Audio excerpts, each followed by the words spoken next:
तो गाइस पिछले पार्ट में हमने देखा मिस्टर सॉन और जिनवू उस डंजन के पास पहुंचकर बाकी सभी से मिलते हैं। जूही जिनवू को देखकर थोड़ी हैरान है। तुम कितने बदल गए हो जिनवू, तुम्हारी हाइट भी बढ़ गई है। क्या तुम्हें पता है मैं तुमसे मिलने हॉस्पिटल भी गई थी। तभी वहाँ पे एक कार में से कुछ कैदी बाहर निकलते हैं और जूही पर एक कमेंट पास करते हैं। कैसी हो जाने मन, तुम दोनों का अफेयर चल रहा है क्या? हमें भी तो एक बार मौका दो। तभी कांग ताइसिक वहाँ आके उन्हें रोकता है। इन्विजिलेटर बताती है कि हंटर्स की कमी होने के कारण ये कैदी भी अब उनके साथ डंजन में जाएंगे और ये बस अपनी सजा को कम कराना चाहते हैं। और अगर कोई गड़बड़ होती है तो कांग ताइसिक जो कि एक बी रैंक है वो उन सी रैंक कैदियों को आसानी से संभाल लेंगे और उन क्रिमिनल्स की हथकड़ियाँ खोल दी जाती है। मैं हूँ इंस्पेक्टर कांग ताइसिक और तुम्हें इन क्रिमिनल्स की चिंता करने की जरूरत नहीं है, तुम बस अपना काम करो। वैसे इस रेड को लीड कौन कर रहा है? और मिस्टर सॉन जिनवू से रेड को लीड करने के लिए रिक्वेस्ट करते हैं और जिनवू मान जाता है। तुम्हारा शुक्रिया जिनवू मुझ पे भरोसा करने के लिए।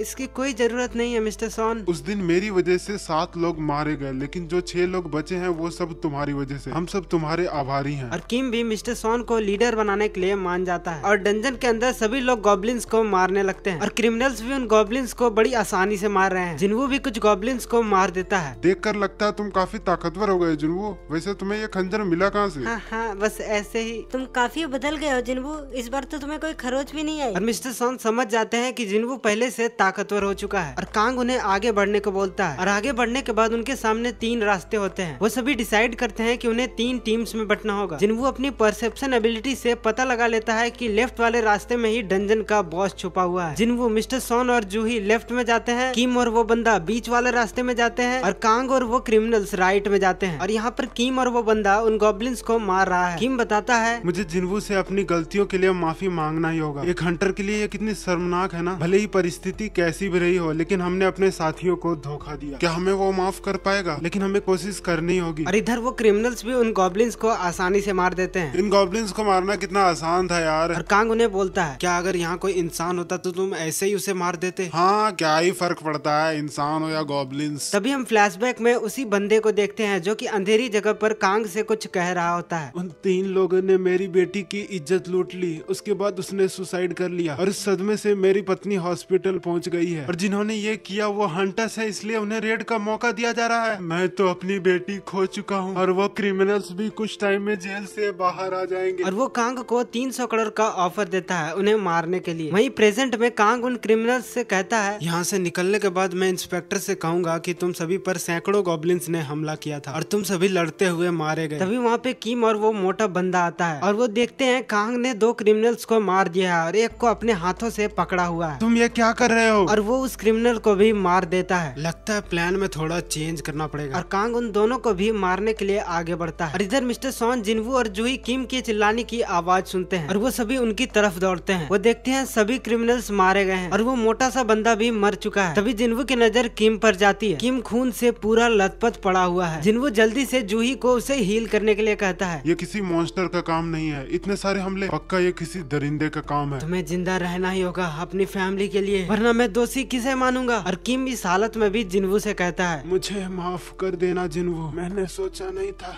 कि मेरा सामना तुमसे इस तरह होगा। मैं तुमसे माफी मांगना चाहता था, मुझे माफ कर देना जिनवू। और किम वहीं पे मर जाता है। तभी पीछे से कोई जूही पर हमला करता है, लेकिन जिनवू उसे बचा लेता है और वो कोई और नहीं कांग है। तुम काफी तेज हो। हाँ, मैं तो पहले हीलर को मारना चाहता था, लेकिन अब तुमसे ही निपटना पड़ेगा। तुम तो हंटर एसोसिएशन के लिए काम करते हो ना, फिर तुमने ऐसा क्यों किया? मेरे पास इसके लिए परफेक्ट प्लान है। पहले तो मैं इसका इल्जाम गॉब्लिन्स पे डालने वाला था, लेकिन अब मैं कहूंगा कि उन क्रिमिनल्स ने भागने के चक्कर में सभी लोगों को मार दिया। और जब मैं बॉस से लड़ रहा था तो उन्होंने मुझ पे भी हमला कर दिया। क्योंकि वो मुझे नहीं हरा पाए, इसलिए मैं ही अकेला जिंदा बच पाया। तो बताओ कैसी लगी मेरी कहानी? मस्त है ना? और मिस्टर सॉन कांग से लड़ने के लिए आगे बढ़ते हैं और वो जूही को अपनी ताकत बढ़ाने के लिए बोलते हैं और उन दोनों में लड़ाई शुरू हो जाती है। मिस्टर सॉन कांग को बीच में से काट देता है, लेकिन वो उसे डॉज कर लेता है। तुम भले ही कितने भी ताकतवर हो, लेकिन तुम मुझे नहीं हरा सकते। सभी की एक कमजोरी तो होती है ना। और वो उस पे हमला करके उसके हाथों को जख्मी कर देता है, लेकिन जूही उसे हील कर देती है। अरे यार, अब ये हीलर भी ना, चलो इससे पहले निपटते हैं। और वो जूही पर हमला करने के लिए आगे बढ़ता है, लेकिन मिस्टर सॉन उसे ब्लॉक कर देते हैं। तुम्हें पता है ना, लड़ाई से कभी भागना नहीं चाहिए बच्चे। बढ़ती उम्र के साथ तुम काफी ज्यादा ज्ञान देने लगे हो। मैंने एस रैंक हंटर्स को ट्रेनिंग दी है बच्चे। तुम्हें सच में लगता है तुम मुझे हरा सकते हो और तुम जैसा एक जादूगर मुझे हराएगा? हाँ। और वो मिस्टर सॉन पे बहुत तेजी से बहुत सारे हमले करता है। मिस्टर सॉन जख्मी होकर घुटनों पर आ जाते हैं। जूही उसे हील करने की कोशिश करती है, लेकिन वो ऐसा नहीं कर पाती है और वो मिस्टर सॉन को मारने के लिए आगे बढ़ता है। अब खेल खत्म हुआ। तभी अचानक मिस्टर सॉन अपनी मैजिक से आग से उस पे हमला करते हैं, लेकिन वो उससे आसानी से बच जाता है और वो मिस्टर सॉन को मारने ही वाला होता है कि तभी जिनवू उसके सामने आकर मिस्टर सॉन को डिफेंड करता है। तुम फिर आ गए, आखिर तुम हो कौन? जिनवू संग, एक ई रैंक हंटर। एक ही रैंक मेरे हमले को बार बार नहीं रोक सकता है। कहीं तुम कोई फेक रैंकर तो नहीं जो किसी को भी जिंदा नहीं छोड़ते? अब तो इसका एक ही मतलब हो सकता है, यानी रीअवेकनिंग। रीअवेकनिंग सुनकर मिस्टर सॉन और जूही हैरान हो चुके हैं। जरूर यह कार्टिनन टेम्पल के बाद हुआ होगा। तभी कांग को भी याद आता है कि हॉस्पिटल में जिनवू का पावर लेवल 10 दिखा रहा था। भले ही तुम्हारी रीअवेकनिंग हुई है, लेकिन तुम्हें शिकार करने का तजुर्बा तो नहीं होगा। तुमने उन्हें क्यों मारा, तुम बताओगे जरा? वो क्रिमिनल था, उन्होंने एक लड़की का रेप किया था और इसकी सजा होती है सिर्फ मौत। मैं उसकी बात नहीं कर रहा। तुमने किम और कांग को क्यों मारा? तुमने उन्हें मारा ही नहीं बल्कि उन्हें तड़पाया भी। तुम इंसाफ के रखवाले नहीं बल्कि एक हैवान हो। तभी हम वापस से उस फ्लैशबैक को देखते हैं। ठीक है, मैं तुम्हारी मदद करूंगा, लेकिन ये सिर्फ मैं पैसों के लिए नहीं कर रहा हूँ। मैं एक बी रैंक हंटर हूँ, लेकिन मुझे बाकी एसोसिएशन की तरफ से ऑफर आता है। लेकिन तुम्हें पता है मैं कुछ पैसों के लिए हंटर एसोसिएशन में क्यों काम कर रहा हूँ? क्योंकि मुझे मॉन्स्टर्स को मारने से ज्यादा इंसानों को मारना अच्छा लगता है। भाई यार, ये कांग कितना ब्रूटल है यार। और प्रेजेंट में जिनवू और कांग के बीच में एक बहुत खतरनाक फाइट हो रही होती है। जूही और मिस्टर सॉन इसे देखकर हैरान है। ये बहुत तेज है। ये पहले वाला जिनवू नहीं जिसे मैं जानता था। ये ताकतवर हो चुका और है। जिनवू और कांग के बीच में एक कांटे की टक्कर हो रही है और दोनों एक दूसरे पर हमले करते जा रहे हैं। मुझे हाई रैंक हंटर से लड़ने का एक्सपीरियंस तुमसे ज्यादा है और यही तुम्हारी मौत की वजह बनेगा। और जिनवू के ऊपर कुछ हमले करके उससे थोड़ा जख्मी कर देता है। मानना पड़ेगा, तुझमें दम तो बहुत है। तभी जिनवू के सामने फिर से अर्जेंट क्वेस्ट आता है उस एनिमी को मारने के लिए। सच कहूँ तो मुझे तुम्हारा शुक्रिया अदा करना चाहिए। सिस्टम ने तुम्हें मारने के लिए एक और वजह दे दी है। सिस्टम? हाँ, ये क्या कह रहा है ये? तभी जिनवू डैश एबिलिटी से कांग पर हमला करता है और उसके मुंह पर एक स्क्रैच मार देता है और ये कसाका का पॉइजन था। और फिर से उनके बीच एक खतरनाक लड़ाई शुरू हो जाती है। तभी कांग जिनवू के सामने से अचानक गायब हो जाता है। तुम खुद को ताकतवर समझते हो ना? चलो अब मुझे ढूंढ के दिखाओ। असल में कांग टाइम स्किप का इस्तेमाल कर रहा है, जिससे वो अपनी सारी सेंसेस को छुपा सकता है और वो छुपकर जिनवू पर बार बार हमला करता है। मेरी इस एबिलिटी के बारे में किसी को पता नहीं, क्योंकि जिन्होंने भी मुझे इसे यूज करते देखा मैंने उसे मार दिया। जिनवू संभल कर। इस वक्त इसके करीब मत आना और अगली बारी तुम दोनों की ही है। तुझे क्या लगता है इस हालत में तुम मेरे अगले वार से बच पाएगा? सुन, तेरा भाषण खत्म हो गया। और जिनवू अपनी फुल रिकवरी का इस्तेमाल करके अपनी चोट को हील करता है। हाँ, ये क्या हुआ अभी? इसने खुद की बॉडी को हील कर दिया। मैंने आज तक किसी को भी अपनी बॉडी को हील करते नहीं देखा। मुझे इसे समझना होगा, वरना मैं इसे नहीं मार पाऊंगा। मेरे अंदर का एक और एहसास मर गया। तो जैसे दरिंदे को मारने के लिए मुझे गुस्सा होने की भी जरूरत नहीं है। अच्छा, अब समझा। लगता है तुम मेरी तरह ही है। हाँ? अब तो तुम्हें मारने में और मजा आएगा। हम जहाँ अभी हैं वहाँ कानून का कोई काम नहीं, यहाँ सिर्फ ताकतवर ही जीतता है। और वो जिनवू पर टाइम स्किप से हमला करता है, लेकिन जिनवू खड़े खड़े ही उसके अटैक्स को ब्लॉक कर रहा है। तभी जिनवू अपने मर्डरस इंटेंट का यूज करता है और एक अलग डायमेंशन में उसके सीने में डैगर घुसा देता है। ये क्या?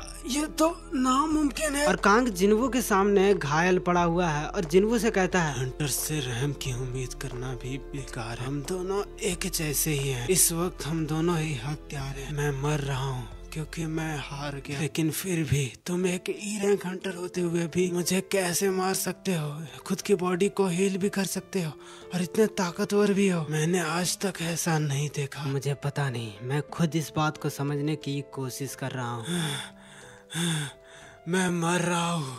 अब तो ये नाटक खत्म करके मुझे अपनी ताकत का राज बताओ। मैं वो हंटर हूँ जो वक्त के साथ ताकतवर होता जा रहा है। मैं बस इतना कहूँगा कि तुम अंधेरे की तरफ आगे बढ़ रहे हो। अंधेरी दुनिया जितना देती है उससे ज्यादा छीन लेती है। इसी के साथ कांग मर जाता है और जिनवू को एक रिवॉर्ड मिलता है। इसने सच कहा, मैं ताकतवर होने के साथ खुद को खोता जा रहा हूँ। तुम्हारा बहुत बहुत शुक्रिया जिनवू। और वो दोनों जिनवू का शुक्रिया अदा करते हैं और जिनवू उन्हें यहाँ से जाने को बोलकर डंजन बॉस से लड़ने जाता है। फिर सीन कट होने के बाद आगे उन्हें हम डंजन के बाहर देखते हैं। तभी वहाँ मैनेजर जिंचुल आता है और उनसे माफी मांगता है। मेरे आदमी की वजह से जो कुछ भी भी हुआ मैं उसके लिए शर्मिंदा हूँ, लेकिन इससे पहले मुझे इसकी तह तक जाना होगा। तुम में से ऐसा कौन है जिसने कांग को मारा? जिन्वू को लगता है कि अब उसका राज खुलने वाला है। तभी मिस्टर सोन कहते हैं, मैंने मारा मिस्टर कंग को, मौत के घाट मैंने उतारा। हाँ, अब तो सी रैंक हंटर है ना, आपने फिर एक बी रैंक हंटर को कैसे मारा? मैंने अपनी हीलर जूही के साथ ऐसा मिलकर किया। जिनचुल को थोड़ा डाउट होता है, लेकिन वो वहाँ से चला जाता है। मैंने भले ही कांग ताइसिक को हरा दिया, लेकिन ये एक ए रैंक हंटर है और मैं इसके सामने कुछ भी नहीं। तुम्हारे पास अपनी ताकत को छुपाने के लिए जरूर कोई वजह रही होगी। चलो, तुमने मेरी जान बचाई और मैंने तुम्हारी, हिसाब बराबर हुआ। 3 घंटे बाद कांग को पैसे देने वाला आदमी ने सरेंडर कर दिया और वो सभी बेगुनाह साबित हो गए। जूही जिन्वू को वो क्रिस्टल दिखाकर उससे कहती है, क्या तुम्हें ये याद है जिन्वू? और आगे चलते चलते वो दोनों बात कर रहे हैं और जूही पास्ट के बारे में जिन्वू को बताती है कि कैसे वो जिन्वू से मिली और वो उसकी कितनी चिंता करती थी, और वो जिन्वू को उस क्रिस्टल को वापस करती है। मैंने फैसला कर लिया है, मैं अब वापस जा रही हूँ, लेकिन कभी तुम मेरे शहर आए तो तुम मुझे जरूर बताना जिन्वू, मैं तुम्हें पूरा शहर घुमाऊंगी। और जिन्वू जूही को एक स्माइल के साथ जाने देता है। और इधर रोड के पास हम जिन्वू और जिनचुल को देखते हैं। जिनचुल के ये पता चल चुका है कि जिन्वू ने कांग को मारा है और वो उसे वार्न करता है। इससे आपका क्या मतलब है? तुम्हें वो रेड याद है ना जिसमें डोंगसुक और उसकी टीम मारी गई थी? डोंगसुक का छोटा भाई डोंगसु तुम दोनों को मारने के लिए ढूंढ रहा है, तो अच्छा होगा तुम दोनों संभल के रहो। आपका मतलब डोंगसु वो एस रैंक हंटर? हाँ, डंजन में जो हुआ उससे उसे कोई मतलब नहीं, लेकिन वो अपने भाई का सिर्फ बदला लेना चाहता है। एस रैंक हंटर्स के सामने कानून भी कुछ नहीं कर सकता और वो तुम्हारी जान लेने के लिए किसी भी हद तक जा सकता है, तो अपना ख्याल रखना। और हाँ, हो सके तो इस शहर को छोड़कर किसी ऐसी जगह पर चले जाओ जहाँ पे एस रैंक हंटर्स नहीं पहुँच सकते। और जिन्वू अपने मन में सोचता है, मुझे ताकतवर बनने के लिए एक और वजह मिल गई है। और आगे हम देखते हैं कि जिन्वू जिन्हो के साथ उसकी स्ट्राइक टीम को देखता है और उसकी टीम में एक पियक्कड़, एक लंगड़ा और कुछ लो रैंक हंटर्स है। भाई यार, गंजेड़ी की बस कमी है, क्या लगता है आपको? नीचे कमेंट्स में जरूर बताना। ये बच्ची यहाँ क्या कर रही है जिन्हो? बॉस, वैसे शक्तियाँ जागने के बाद आप किसी नाबालिग को भी रख सकते हैं, इसमें कोई कानूनन जुर्म नहीं है। 1 मिनट, तुम ये क्या बकवास कर रहे हो? हाँ, मैं एक हंटर बन चुकी हूँ, समझा तुम? पर हाँ, तुम तो अभी स्कूल में ही हो ना। हाँ, क्या फर्क पड़ता है, वैसे तुम्हें बाहर ही रुकना है। सुनो सभी लोग, मैं और जिन्हो ही सिर्फ अंदर जाएंगे और बाकी सभी को बाहर खड़े रहने के लिए ही 30 लाख मिलेंगे। भाई, कितना पैसा है इस जिन्हो के पास? काश यार कोई मेरा भी दोस्त ऐसा अमीर होता। और जिन्हो सभी को बताता है कि किसी को भी इस डील के बारे में पता नहीं होना चाहिए, वरना उन्हें इसका 3 गुना वापस भरना पड़ेगा। और इधर जिन्हो अपने स्टेल्थ स्टोन का इस्तेमाल करता है, जो कि कांग ताइसिक को हराने के बाद मिला था, और स्टेल्थ नाम का एक स्किल एक्टिव होता है। अभी ये क्या है इसके बारे में हमें आगे पता चलेगा। तभी जिन्हो वहाँ पे एक बड़ा सा कवच पहन के आता है। अबे ओए, ये क्या पहना है तूने? हाँ, ये मैंने इटली से मंगाया है। डंजन में जाने के लिए मुझे तैयारी तो करनी होगी ना। और जिन्हो अपनी एक उंगली से ही उसे गिरा देता है और उसे उस कवच को उतारने के लिए बोलता है। और आगे दोनों डंजन के बाहर खड़े हैं, लेकिन जिन्हो ने अभी भी उस हेलमेट को पहन रखा है। भाई, कितना फनी लग रहा है यार। और वो दोनों अंदर जाते हैं। क्या इन दोनों का इस रेड में अकेले जाना सही है? वैसे हमें क्या, हमें तो पैसे मिल चुके हैं ना। हाँ, 2 हंटर्स अकेले सी रैंक डंजन में चले गए, इन्हें अंदाजा भी नहीं कि ये किस मुसीबत में फंस सकते हैं। और इधर स्कूल में जीना देखती है कि आज उसकी फ्रेंड नहीं आई है, और वो वही लड़की है जिसे हमने अभी अभी डंजन के बाहर देखा है। और इधर सभी लोगों को लग रहा है कि जिन्हो और जिन्हो डंजन को क्लियर नहीं कर पाएंगे। 1 घंटे के बाद जिन्हो डंजन से भागता भागता आता है। ये भाग कर आ रहा है, मतलब ये उस बॉस को नहीं हरा पाए। नहीं, वो भाग कर नहीं आए हैं। और सभी लोग देखते हैं कि डंजन का गेट क्लोज होने लगता है और जिन्हो वहाँ से बाहर आ रहा है। क्या इसने सच में बॉस को हरा दिया? तभी जिन्हो जिन्हो से अगले डंजन के बारे में पूछता है। दरअसल उनका टारगेट है 1 दिन के अंदर 3 डंजन क्लियर करना, मतलब बाकी सभी को 1 दिन का 90 लाख मिलेगा। भाई यार, अब तो जलन हो रही है इस जिन्हो से। भाई,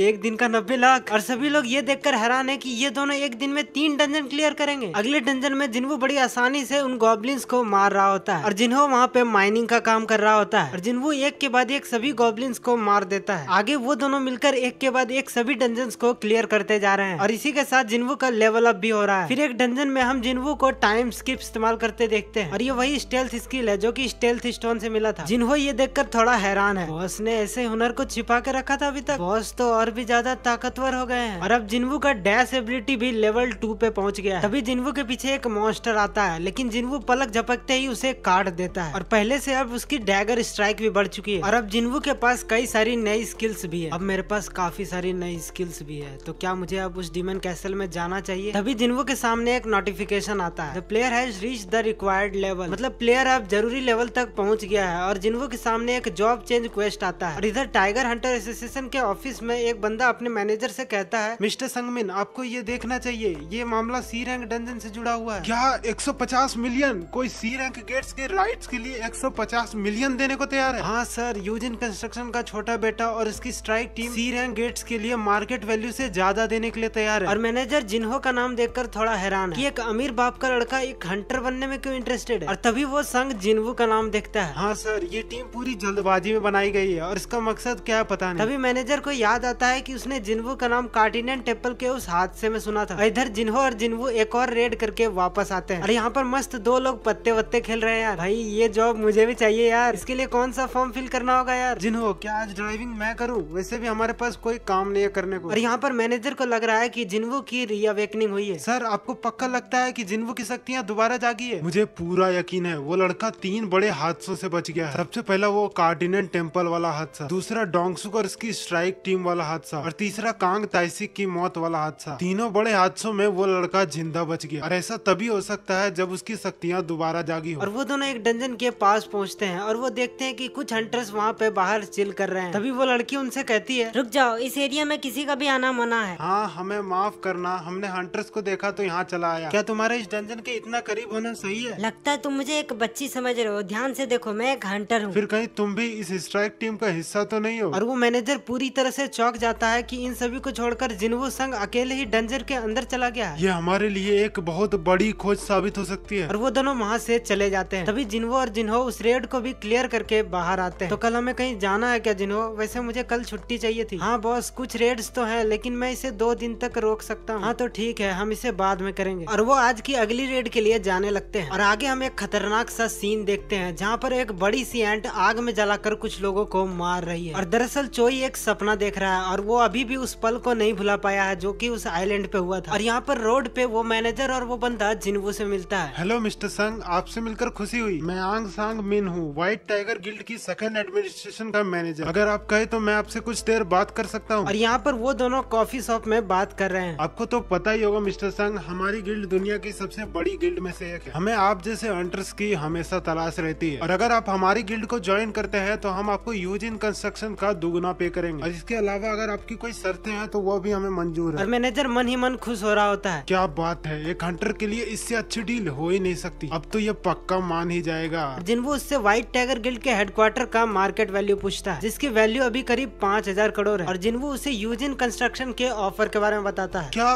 3000 करोड़? हाँ तो तुम कह रहे थे मुझे इसका दुगना मिलेगा, मतलब 5000 करोड़ का वो हेडक्वार्टर। हाँ नहीं, दरअसल वो मुझे अपने सीनियर से बात करनी होगी। तभी जिन्वू वहाँ से उठकर जाने लगता है। शिट, मुझे पहले यूजिन कंस्ट्रक्शन के ऑफर के बारे में जान लेना चाहिए था। तभी जिन्वू वहाँ पे रुक कर उससे पूछता है, मैं जानना चाहता हूँ कि तुम्हें मेरे बारे में किसने बताया, कहीं तुम मेरी जासूसी तो नहीं कर रहे हो? तभी जिन्वू टाइम स्किप का इस्तेमाल करके उसके मुंह पर 2 स्क्रैच मारता है। ये तो गायब रहकर हमला करने की कला है, पहले शक्तियों का जागना और उसके बाद ये। अब समझा यूजिन कंस्ट्रक्शन इसे 3000 करोड़ क्यों दे रही है। और वो जिन्वू से माफी मांगता है। मुझे माफ करना मिस्टर संग, लेकिन इसके पीछे कोई बुरा इरादा नहीं था। दरअसल मार्केट में तंगी होने के कारण नए हंटर्स की ट्रेनिंग में देरी हो रही है और गिल्ड की पॉलिसी के मुताबिक वो बिना ट्रेनिंग रेड नहीं कर सकते। इसलिए बस मैं तो सिर्फ तहकीकात कर रहा था और मुझे जानने की इच्छा हुई कि कौन है जो इतने सारे रेड्स कर रहा है और तभी तुम्हारा नाम सामने आया। मुझे जानना है कि तुम्हारे अलावा मेरे बारे में और कौन कौन जानता है। मैनेजर जिन्वू से घबराते हुए बोलता है, फिलहाल सिर्फ मैं और मेरा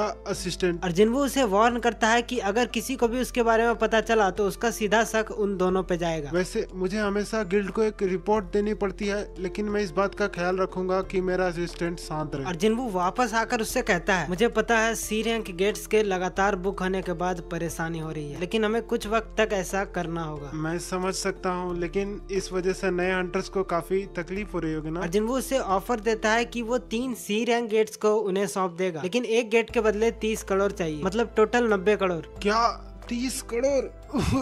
अगर सब कुछ सही रहा और किस्मत अच्छी रही तो सारे माना क्रिस्टल्स और एसेंस स्टोन्स को मिलाकर भी 20 करोड़ होंगे। देखिए, अगर आप बुरा न माने तो इस डील को 20 करोड़ में। हाँ मुझे मंजूर है। और वो डील को 20 करोड़ में फाइनल करते हैं, मतलब 3 गेट्स के लिए 60 करोड़। और जिन्वू मैनेजर को एक अकाउंट नंबर देके उसमें पैसे ट्रांसफर करने को बोलता है। हाँ एक और बात, अब अपना मुंह खोलो और आंखें बंद करो, डरो मत, मैं तुम्हें नुकसान नहीं पहुँचाने वाला। और जिन्वू उसे होली वाटर के कुछ बूंदे पिला करके उसके चोट को हील कर देता है। ये कैसे हो सकता है? चोट गायब हो गई। और जिन्वू वहाँ से जाने लगता है। मैं जो अभी तक नहीं जानता था वो भी आपने बता दिया। इसका मतलब क्या आप मुझ पे भरोसा करने लगे हैं? हाँ, सिर्फ तब तक जब तक तुम अपना मुंह बंद रखते हो। और उस मैनेजर का असिस्टेंट वहाँ आकर उस डील के बारे में पूछता है। मेरी उम्मीद से तो ये उससे भी बड़ी डील है। और यहाँ पर जिन्वू जिन्हो से फोन पर बात कर रहा है। हाँ बॉस, 60 करोड़ आ चुके हैं, लेकिन हम इन गेट्स को तो कैंसिल करने वाले थे ना। फिर आपने इतने ऊंचे दाम में इन गेट्स को कैसे बेचा, और ये आखिर बेची किसे? इसे मेरा ट्रेड सीक्रेट समझो। और यहाँ पर व्हाइट टाइगर गिल्ड के ऑफिस में उस मैनेजर का असिस्टेंट बताता है कि वो 3 गेट्स जो अभी अभी उसने खरीदे हैं वो 7 करोड़ से ज्यादा के नहीं है। सर, उसने तो आपको चूना लगा दिया। मैं तो उसके बारे में पता लगाने में भी नाकामयाब रहा और उसने मुझे ठग भी लिया। क्या ताकत आने के बाद ऐसा काम करने की हिम्मत आ जाती है क्या? तभी उसके पास जिन्वू का मैसेज आता है। मैं हूँ जिन्वू संग, इसी के साथ हमारा हिसाब बराबर हुआ। मैं भूल जाऊंगा कि तुमने मेरे बारे में कभी जासूसी भी की थी। हाँ, उसके साथ पंगा लेना हमें महंगा पड़ गया, लेकिन कोई बात नहीं, अब कम से कम मेरे पास उसका कांटेक्ट नंबर और है। आगे जिन्वू एक कार से कहीं पे जा रहा होता है और यहाँ पर जिन्वू एक जगह के पास पहुँच जाता है और उस जॉब चेंज क्वेस्ट के बारे में सोच रहा है। मुझे ये मिशन 45 लेवल पार करने के बाद मिला। मैं अभी तक चाबी की मदद से 2 डंजन में गया और 2 अर्जेंट क्वेस्ट को भी पूरा किया है, लेकिन इस बार मुझे इसके बारे में सोचने का काफी टाइम दिया गया। तो इसका मतलब ये है कि ये डंजन खतरनाक हो सकता है, मगर मुझे पता है इससे मैं और भी ताकतवर बन जाऊंगा। और जिन्वू उसे एक्सेप्ट करता है। तभी उसके सामने एक बहुत बड़ा सा गेट खुलता है और वो उसके अंदर जाने लगता है। आगे हम रेड कॉस्ट्यूम में किसी को देखते हैं और इधर जिन्हो अपने पापा के साथ डाइनिंग टेबल पे बैठा हुआ है। तभी उसका बड़ा भाई यूजिन संग वहाँ पे आता है। देरी के लिए माफी चाहूंगा डैड, तुम सही टाइम पे आए हो। और इधर जिन्वू उस डंजन में आगे बढ़ रहा है। जिन्वू यहाँ पे कोई पोशन या फुल रिकवरी का इस्तेमाल नहीं कर सकता है और न ही इस डंजन को क्लियर करे बिना वो यहाँ से बाहर जा सकता है। तब तो मुझे बहुत संभल के रहना होगा। तभी जिन्वू के सामने एक नाइट आ रहा होता है और वो उसे देखकर अपना डैगर निकालता है। वो नाइट जिन्वू पर हमला करने के लिए आगे बढ़ता है और जिन्वू भी उस पर हमला करता है, लेकिन उसके डैगर का उसके ऊपर कुछ असर नहीं होता है क्योंकि इसकी बॉडी फुल मेटल से बनी है। वो नाइट पीछे मुड़ता है और जिन्वू पर दोबारा हमला कर देता है। जिन्वू उसे ब्लॉक करके बड़ी मुश्किल से उसके अटैक को डॉज करता है। जिन्वू दोबारा उस पर हमला करता है, लेकिन मेटल बॉडी होने की वजह से इसका उसके ऊपर कोई असर नहीं होता। फिर जिन्वू अपने हाथों की मदद से उसके गले को उसके धड़ से अलग कर देता है और वो नाइट वहीं पे मर जाता है। यार, इतना ताकत वेस्ट कर दिया मैंने, यहाँ तो मैं रिकवर भी नहीं कर सकता। और उसके सामने से कुछ और नाइट्स आने लगते हैं और यहाँ पर जिन्हो के पापा अपने बड़े बेटे से पूछते हैं, हाँ तो गिल्ड का काम कैसा चल रहा है संग? मैंने सुना है जिन एस रैंक हंटर से तुमने बात की उन सभी ने तुम्हें मना कर दिया है। हाँ ये सच है, लेकिन यूरोपियन और मिडिल ईस्ट के हंटर से हमारी बात चल रही है और उनकी शर्तें मानते ही वो हमारे साथ हो जाएंगे। अब डोंगसो को भी हमारे साथ ही समझिए। विदेशी हंटर्स? हाँ जिन्हो, मैं जानता हूँ कि तुम सी रैंक डंजन्स को मार्केट वैल्यू से ज्यादा में खरीद रहे हो, लेकिन कोशिश करना तुम मेरे रास्ते में ना आ जाओ। ये लोग बॉस की ताकत के बारे में अभी नहीं जानते हैं, लेकिन जब इन्हें पता चलेगा तब तो। और इधर जिन्वू उन नाइट्स को एक एक करके ढेर करता जा रहा है। तभी उसके ऊपर एक इनविजिबल मॉन्स्टर हमला करता है, लेकिन जिन्वू डैगर से उसे मार देता है। फिर उसके पीछे से एक लाइट मैजिक से हमला होता है और ये हमला एक जादूगर ने किया था। तभी 3 नाइट और वो जादूगर अपने अपने वेपन से जिन्वू पर हमला करता है। जिन्वू उन सभी हमलों को डॉज करता है, लेकिन उन सभी मॉन्स्टर्स की कमजोरी अलग अलग है। जैसे नाइट पर वेपन्स का कुछ असर नहीं होता और उसे हराने के लिए सिर्फ ताकत चाहिए, तीरंदाज के लिए परसेप्शन और उस जादूगर को हराने के लिए सूझबूझ की जरूरत है। और जिन्वू ने अभी तक इंटेलिजेंस पे उतना कुछ खास काम नहीं किया है, पर जिन्वू अब धीरे धीरे थकता जा रहा है। मुझे ये सब जल्दी खत्म करना होगा। और इधर एक बिल्डिंग के ऊपर हम चोय और उसकी टीम को देखते हैं जो कि उस जेजू आइलैंड पे जाने के लिए तैयार है। और इधर डंजन में जिन्वू ने सभी को हरा दिया है और आइटम में उसे एक हाई रैंक नाइट का चेस्ट प्लेट मिलता है जिसे वो पहन लेता है, लेकिन वो तुरंत गायब हो जाता है। अरे वाह, ये तो गायब भी हो सकता है और इसके साथ मूव करना भी कितना आसान है। अब किसी को पता नहीं चलेगा कि मैंने आर्मर्स भी पहना है। जिन्वू की थकान अब दूर हो चुकी है और वो आगे बढ़ता है। आगे बढ़ने के बाद उसके सामने एक बहुत बड़ा गेट आता है। जिन्वू उसे खोलकर अंदर जाता है। जिन्वू के अंदर पहुंचते ही सभी मसाले अपने आप ही जलने लगती है। जिन्वू एक थ्रोन को नोटिस करता है और उसके सामने आकर एक रेड नाइट खड़ा हो जाता है जैसे वो उसे प्रोटेक्ट कर रहा हो। Knight commander Igris the blood red. इसके तो नाम में भी खून है और ये बाकी दुश्मनों से खतरनाक लग रहा है। इग्रिस अपनी तलवार को जिन्वू पर पॉइंट करता है और बहुत तेजी से उसके ऊपर एक जानलेवा हमला करता है और इसका हमला इतना खतरनाक था कि वो पिलर्स को चूर चूर कर देता है और वो फिर से जिन्वू पर हमला करके उसे दूर फेंक देता है और उसका हमला इतना खतरनाक है कि वहाँ की दीवारें भी चूर चूर हो जाती है। जिन्वू इग्रिस के हमले को डॉज तो कर पा रहा है, लेकिन वो बहुत ज्यादा फास्ट है। इतने भारी वेपन के साथ ये बहुत तेजी से मूव कर पा रहा है। ये कोई आम नाइट नहीं है। जिन्वू तेजी से उसके ऊपर लगातार हमला करता जा रहा है, लेकिन उसके डैगर का उसके ऊपर कुछ असर नहीं हो रहा है। तभी इग्रिस अपनी स्वॉर्ड से जिन्वू पर हमला करता है। जिन्वू उसे ब्लॉक तो कर लेता है, लेकिन वो उसे दूर फेंक देता है। हम दोनों की स्पीड तो एक जैसी है, पर इसकी ताकत बहुत ज्यादा है और क्योंकि जिन्वू का डैगर डैगर उसके ऊपर कुछ असर नहीं कर पा रहा है तो जिन्वू अपने हाथों से लड़ने के लिए उसके सामने तैयार खड़ा है, जिसे देखकर इग्रिस भी अपने सारे वेपन्स को निकाल देता है। ये क्या, तुमने हथियार डाल दिए? और यहाँ पर चेयरमैन के ऑफिस में जिंचू लाकर बोलता है, सर क्या आप अभी तक घर नहीं गए? मेरा घर जाने का बिल्कुल मन नहीं कर रहा, तो सोचा कुछ बाकी बचा काम ही निपटा लेता हूँ। मैं भी अभी तक इसीलिए नहीं गया, मैं भी कुछ काम निपटा रहा था, अब करने का वक्त आ चुका है सर। तभी चेयरमैन के पास चोई का कॉल आता है। शैतान का नाम लिया और शैतान हाजिर, तो क्या तुम सब जाने के लिए तैयार हो? हाँ सर, पर जाने से पहले मैं आपको थैंक यू कहना चाहता था, क्योंकि आपने मुझे इस रेड के लिए परमिशन दी है। इसकी कोई जरूरत नहीं है, ये सब तुम्हारे एफर्ट्स के कारण हुआ। तुमने इंटरव्यूज और अखबारों के जरिए जेजो आइलैंड का नाम लोगों के दिलों में जिंदा रखा और इससे ही उनका ओपिनियन बदल पाया है। बस इतना समझ लो, मैं तो बस बहती गंगा में हाथ धो रहा हूँ। आपको नहीं लगता सर आप इससे मुसीबत में फंस सकते हैं? नतीजा चाहे जो भी हो, लेकिन मैं सहने के लिए तैयार हूँ। लेकिन बस जेजो आइलैंड पे संभल के रहना, ये बच्चों का खेल नहीं है। आप इसकी बिल्कुल चिंता मत कीजिए सर, ये मिशन उन्हें भड़का कर उनकी ताकत का अंदाजा लगाने के लिए ही है। मुझे तुम्हारी काबिलियत पे पूरा भरोसा है। जेजो आइलैंड की वो तीसरी रेड मैं आज तक उसे नहीं भूल पाया हूँ, क्योंकि वो मेरे लिए कभी खत्म ही नहीं हुई सर। इधर जिन्वू और इग्रिस आमने सामने खड़े हैं। इग्रिस पूरी तेजी से जिन्वू पर एक पंच मारकर उसे जमीन में पटक देता है और उसे एक दीवार पे फेंक देता है और दौड़ता हुआ जिन्वू पर एक पंच मारता है और एक के बाद एक पंच मारता ही जा रहा है और उस दीवार को ही तोड़ देता है। जिन्वू उससे बड़ी मुश्किल से बचता है और उसके पंचेस की वजह से जिन्वू के हाथ पे निशान पड़ गया होता है। अच्छा हुआ मैंने कवच पहले ही पहन लिया था, और अगर ऐसा नहीं किया होता तो मैं मर भी सकता था। ये तो तलवार के बिना भी बहुत खतरनाक है। जिन्वू अपनी डैश एबिलिटी को बढ़ाता है और इग्रिस पर एक के बाद एक हमला करता जा रहा है, लेकिन इग्रिस उसके हमलों को आसानी से डॉज कर पा रहा होता है। ये अभी भी मुझसे तेज है और उन दोनों में एक खतरनाक हैंड टू हैंड कॉम्बैट शुरू हो जाता है और जिन्वू बड़ी मुश्किल से इग्रिस के मुंह पर एक लात मारता है और तभी इग्रिस को गुस्सा आता है और वो जिन्वू को बुरी तरह से पीटने लगता है। इग्रिस उसे मारता है, पटकता है, दीवार पे फेंकता है, दीवार को चीरते चीरते उसे दूर फेंक देता है और धूल हटने के बाद हम देखते हैं जिन्वू उस थ्रोन पे बैठा हुआ है और बुरी तरह से जख्मी पड़ा है। इग्रिस धीरे धीरे उसकी तरफ बढ़ता है और यहाँ पर जिना अपने सारे काम को खत्म करती है और जिन्वू के लिए एक नोट छोड़ती है जिसमें लिखा हुआ है डिनर फ्रिज में रखा हुआ है। और यहाँ डंजन में इग्रिस अपने वेपन को अपने पास बुलाता है और जिन्वू पर एक जोरदार हमला करता है, लेकिन जिन्वू उसकी स्वॉर्ड को अपने हाथों से पकड़ लेता है। मैं अभी तक हारा नहीं हूँ। जिन्वू अपना डैगर उसके अंदर घुसेड़ देता है। वो उसे धकेलता हुआ एक दीवार से जाके टकराता है। इग्रिस जिन्वू से बचने की कोशिश करता है, लेकिन जिन्वू अपना डैगर उसके गले में घुसा देता है। जिन्वू बार बार लगातार उसके गले में डैगर घुसाता जा रहा है और एक फाइनल अटैक के साथ उसे मार देता है। मैं इससे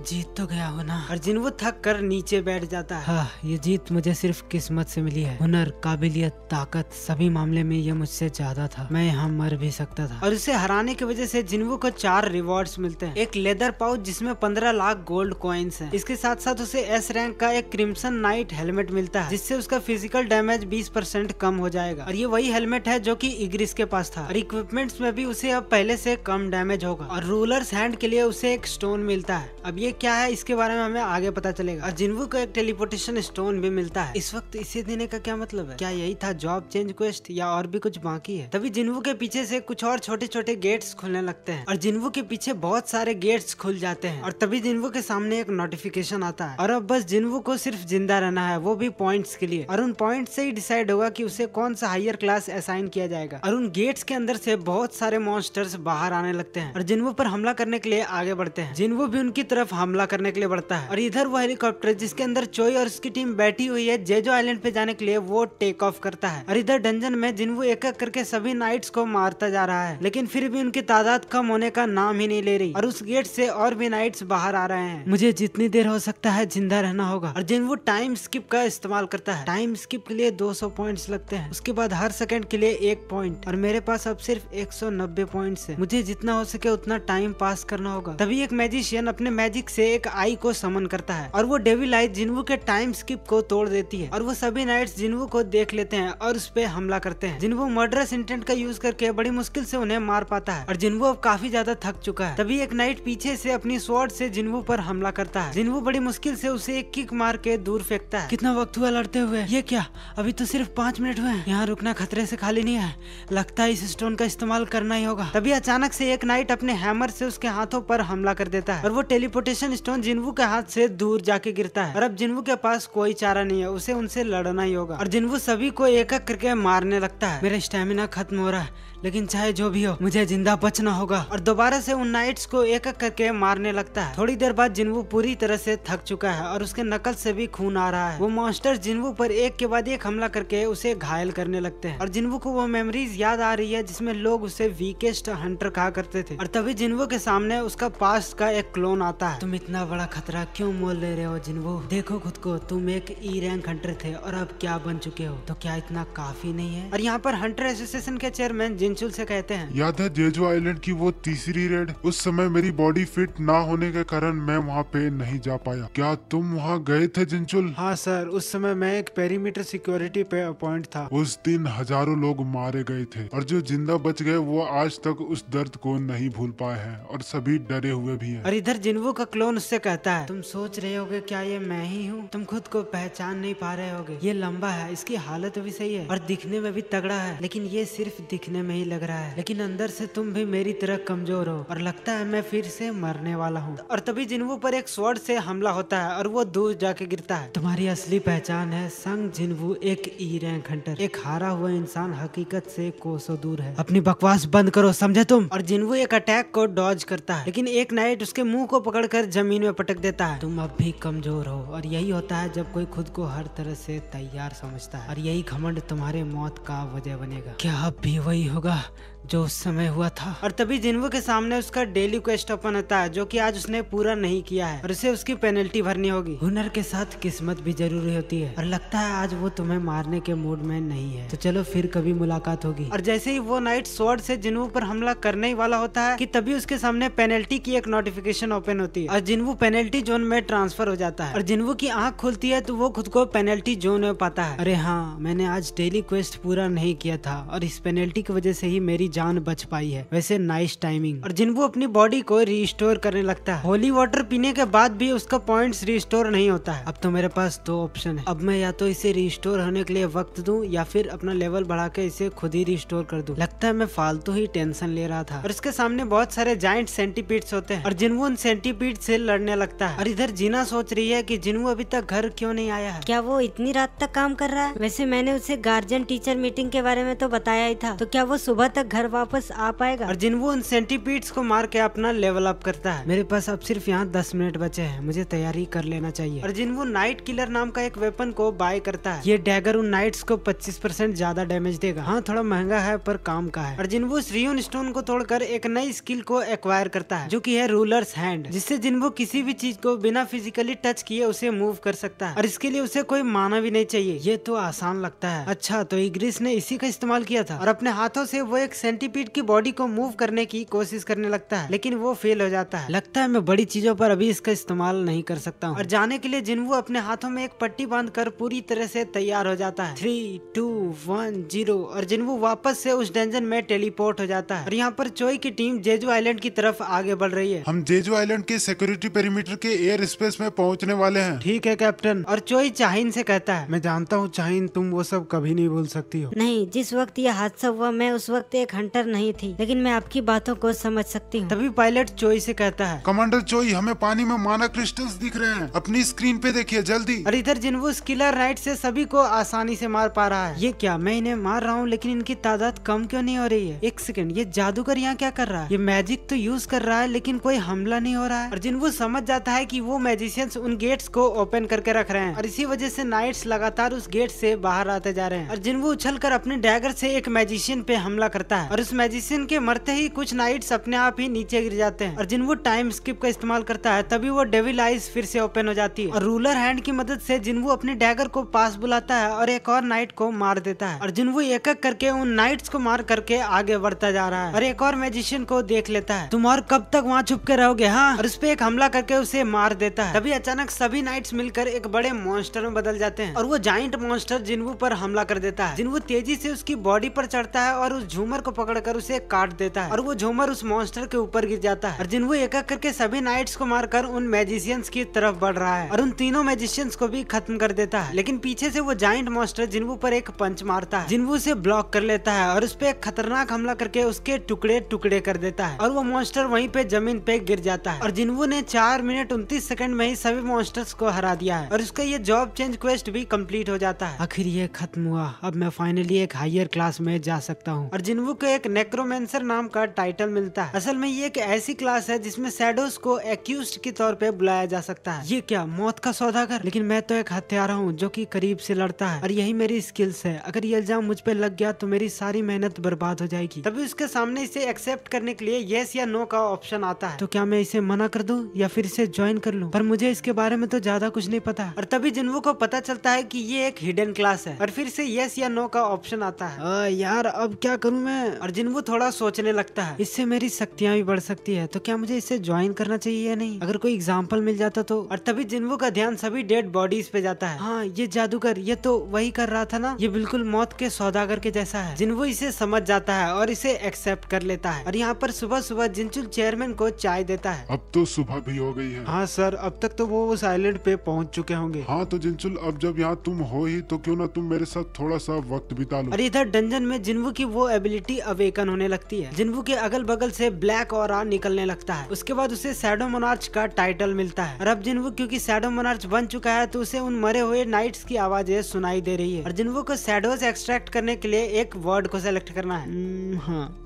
एराइज। और जिन्वू एराइज वर्ड को चुनता है। इसके बाद सभी की शैडोज एक्सट्रैक्ट होकर जिन्वू के सामने खड़ी हो जाती है। मुझे ध्यान रखना होगा दुश्मन की ताकत और उसके मरने के बाद ही ये प्रोसेस एक्टिव किया जा सकता है, वरना ये फेल भी हो सकता है। और जिन्वू पीछे मुड़कर इग्रिस की शैडो को एक्सट्रैक्ट करने के बारे में सोच रहा है, क्योंकि इससे पता चल सकता है कि वो अपने रियल लाइफ में कितने ताकतवर रहे होंगे। और इग्रिस की शैडो को एक्सट्रैक्ट करने के लिए उसके पास जाता है। हाँ, इसकी शैडो को एक्सट्रैक्ट करना तो पॉसिबल है। एराइज। फर्स्ट अटेम्प्ट में इग्रिस का शैडो एक्सट्रैक्शन फेल हो जाता है और अब उसके पास सिर्फ 2 चांस बचे हैं। जिन्वू एक लंबी सांस के साथ फिर से एराइज बोलता है और इस बार भी शैडो एक्सट्रैक्ट नहीं होती और वो फिर से फेल हो जाता है और अब सिर्फ 1 चांस बचा है। शाही सिपाही इग्रिस, क्या तुम एक खाली सिंहासन के लिए अपनी पूरी जिंदगी इस खंडर में बिताना चाहते हो? तुम्हारा मकसद सिर्फ अपने दुश्मनों को तलवार से काटना होना चाहिए। और क्या तुम इस मकसद को यहाँ पे वेस्ट करना चाहते हो? अगर तुम्हें कोई ऐसा चाहिए जिसके लिए तुम वफादार रह सको तो वो सिर्फ मैं हूँ। बिना राजा की सिंहासन की रक्षा करने के बजाय उसकी रक्षा करो जो तुम्हारे सामने खड़ा है। एराइज। और थर्ड अटेम्प्ट में फाइनली इग्रिस की शैडो एक्सट्रैक्ट होने लगती है और इग्रिस की शैडो फाइनली एक्सट्रैक्ट हो चुकी है और इसका लेवल 7 है। इग्रिस, आज से ये तुम्हारा नाम है। इग्रिस अपने घुटने जिन्वू के सामने टेकता है और इसे देखकर सभी नाइट्स भी अपने घुटनों पर बैठ जाते हैं और ये उनकी वफादारी शो कर रहा है। तुम सब अब मेरे साथ हो। और इसी के साथ सोलो लेवलिंग का सीजन 1 कंप्लीट हो जाता है। गाइस, इस वीडियो को बनाने में बहुत ज्यादा मेहनत लगी है यार, क्योंकि इस वीडियो पे बहुत ज्यादा कॉपीराइट आ रहा था। तो यार एक लाइक और प्यारा से एक कमेंट जरूर से कर देना। तो गाइज अब आप लोग नीचे कमेंट में बताओ कि अगला एनिमे कौन सा एक्सप्लेन करना चाहिए। हाँ तो गाइज अब मिलते हैं कुछ दिन बाद इसके सीजन 2 के साथ। Bye bye.